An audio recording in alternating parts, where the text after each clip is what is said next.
اللهم صل وسلم وبارك على سيدنا محمد وعلى آله وأصحابه أجمعين. تعالوا أقول لكم كده بنستقبل ازاي أول يوم كتاكيت وبنستقبله على ايه، وهقول لكم السعر ان شاء الله في الفيديو، وهقول لكم ازاي ايه تحضنوهم يعني أول يوم. دول 10 كتاكيت ومعانا 5 يبقوا 15.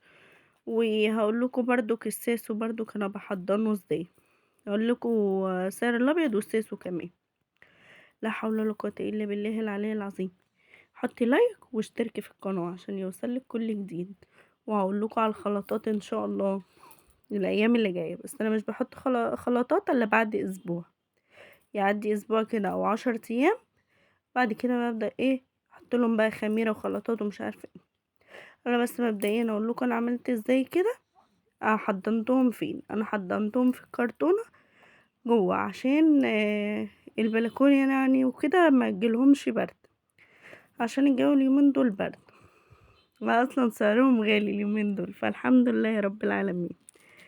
وممكن كمان تعملي مشروع يعني تسترزقي منه وكده، تجيبي 20 مثلا كتكوت وربنا يبارك فيهم وان شاء الله يطلعوا حلوين، وايه مع الخلطات وكده تسترزقي منهم يعني ليكي ولولادك، يكون مشروع ربنا يفتح علينا جميعا يا رب. معانا كرتونة وحاطين شوال وحاطين نشارة بس، ومن حواليه كده برضو حاطينه بكرتونة، ومن فوق حاطين قفص ومعلقين فيه اللمبة.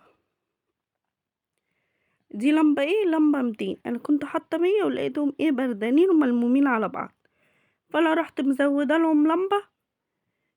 لقيتهم ايه كتير عليهم، فرحت ايه شايلة اللمبة 100، رحت جايبة لهم واحدة 200 ايه بس، بقوا حلوين يعني وشايفينهم ايه كل واحد لوحده يعني مش ملمومين على بعض. لو ملمومين على بعض اعرف على طول ان هما ايه كده بردانين، انما لو كل واحد لوحده كده هم مش بردانين. نقول بقى احنا ايه استقبلناهم على ايه اول يوم. استقبلناهم على معلقة عسل على رتل مية بس، بحيث ان هما ايه يسحبوا يعني ويشربوا، ما يزوديش مية يعني فعشان العسل يكون مفيد ليهم. وفي ناس بتحط لهم محلول جفاف، عادي ده ماشي وده ماشي، انما مش بحب احط لهم سكر يعني. تمام. هنقول بقى سعره. سعر الكتكوت الساسو 23، وسعر الابيض 46 جنيه. سعره غالي شوية، ده الاستقبال ايه اللي هما رمضان ان شاء الله يطلعوا على رمضان بإذن الله.